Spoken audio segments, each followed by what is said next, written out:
দেখেন আমরা আলাপ করছি সম্ভবত ট্রাস্ট নিয়ে, এটা নিয়ে আমি এর আগেও কথা বলছি, আজকে আবার একটু শুরু করি। ট্রাস্ট নিয়ে আমি একটা মজার বই পড়তেছিলাম, ফ্রান্সিস ফুকুইয়ামার ট্রাস্ট, বিখ্যাত রাজনৈতিক তাত্ত্বিক। ট্রাস্ট ব্যাপারটা কি?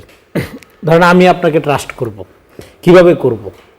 আমি আপনাকে ট্রাস্ট করবো, ট্রাস্ট ব্যাপারটা বিমূর্ত, এটা দেখাইতে পারবো না। যে আমি আপনাকে বিশ্বাস করি জিনিসটা আমি দেখাইতে পারবো না আপনাকে, কিন্তু যে করি এটা কীভাবে করি, এটা করা হয় হলো জিনিসটা বিমূর্ত, জিনিসটা অদৃশ্য, দেখা যায় না। কিন্তু এই ট্রাস্ট জিনিসটা তৈরি হয় আপনার ধারাবাহিক দৃশ্যমান কর্মকাণ্ডের মধ্য দিয়ে। হুট করে আপনি এসে দাঁড়াইলেন, হ্যাঁ, এবং খুব সুন্দর প্রশ্ন করছেন, আমি আপনাকে বিশ্বাস করব না। তাতে বিশ্বাস করবো যে আপনার একটা কনসিস্টেন্সি আছে কিনা, ধারাবাহিকতা আছে কিনা আপনার এই কর্মকাণ্ডের। তো সেই ধারাবাহিক কর্মকাণ্ডের ক্ষেত্রে যারা সকাল বিকাল পজিশন চেঞ্জ করে, জনগণ তাদের প্রত্যাখ্যান করে, বিশ্বাস করে না। হ্যাঁ, তারা ফেসবুকে সরকার গঠন করে বাস্তবে। তো যাই হোক, তো সেটা একটা ব্যাপার আর কি আছে। ফলে ট্রাস্টের ব্যাপারটা একটা ধারাবাহিক রেগুলার নিয়মতান্ত্রিক কর্মকাণ্ডের মধ্য দিয়ে অর্জিত হয়।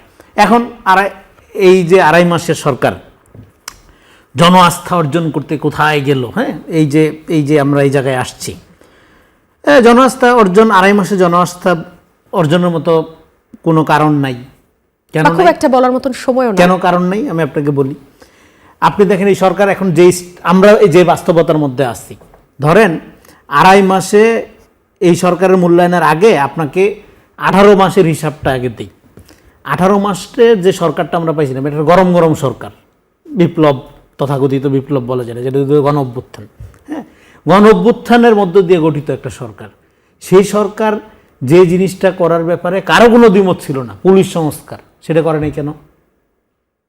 বাংলাদেশের কৃষির উন্নয়ন না হইলে দেশের উন্নয়ন হবে না, মানুষের ভাগ্য পরিবর্তন হবে, এটা একটা দুধের শিশুও জানে। কৃষি সংস্কার কমিশন তারা করে নাই কেন? সংস্কার নিয়ে অনেক কথাবার্তা, সংস্কার নিয়ে আমি আর কথাবার্তা বলতে চাই না, কারণ সংস্কারটা নেগেটিভ ফেনোমেনা।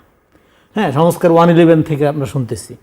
আমরা বরং দেশ পুনর্গঠন লাগবে গণ অভ্যুত্থান করে, সেই পুনর্গঠন প্রকল্পের মধ্যে আছি আমরা। যাই হোক, তো আমরা যে অবস্থার মধ্যে গভর্নমেন্ট আছে, সেই অবস্থাটা আপনার বুঝতে হবে। 18 বছর 17-18 বছরের একটা রেজিম, জি, যেখানে শুধু আইসিটি সেক্টর থেকে 60-70 হাজার কোটি টাকা, $6-7 বিলিয়ন নিয়ে চলে গেছে।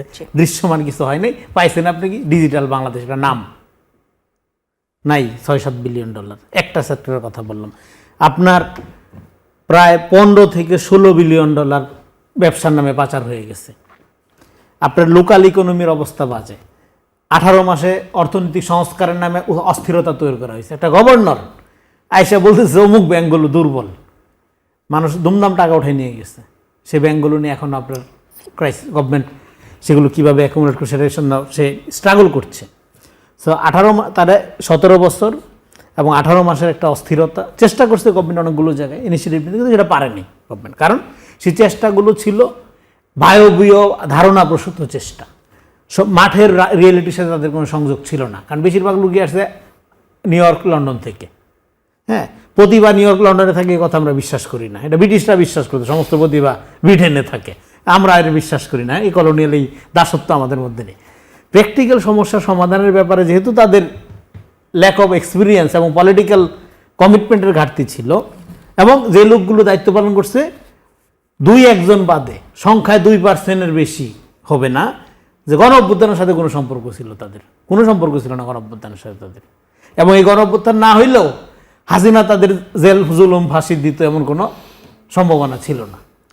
2% বাদের কথা বলতেছি আমি। হ্যাঁ, তার মানে 2%কে পুঁজি করে আর 98% একটা ক্ষমতার এলিট সেন্টিমেন্ট, মানে এলিট সেটেলমেন্টের মধ্যে চলে গেল। বড় লোকদের ক্ষমতা ভাগাভাগি, তাদের নামটা আমার বলতেছে না, তার আবার সম্মানিত লোক তারা।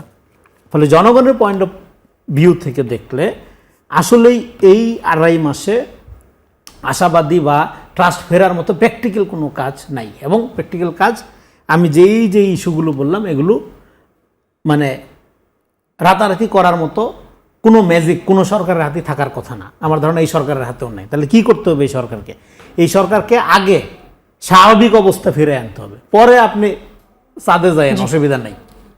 হ্যাঁ, পরে আপনি রকেটে চড়েন, আগে আপনি বাইসাইকেলে চালানোর অবস্থা ফিরে আনেন।